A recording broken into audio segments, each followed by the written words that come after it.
मध्ये आपण तरुणीला अटक करून मान्य न्यायालयात हजर केले असता त्याची पोलीस कस्टडीची रिमांड मागणी केली असता मान्य न्यायालयाने ती अमान्य करून त्याची मॅजिस्ट्रेट कस्टडीत रवानगी केलेली आहे. सध्या सदर तरुणी आधारवाडी जेल इथे ठेवलेली आहे आणि दुसरा आरोपी जो आहे तो मायनर असल्यामुळे त्याला आपण नोटीस दिलेली आहे.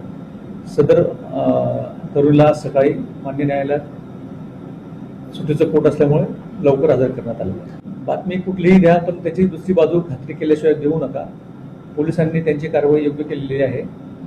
दुसऱ्या बाजूचा माहिती घेऊन बातमी द्या हे माझं आव्हान आहे. खोट्या बातम्या पसरून लोकांच्या मनात संभ्रम निर्माण करू नका. सदर व्हिडिओबद्दल आमच्या टेक्निकल टीमने ॲक्शन घेतलेली आहे.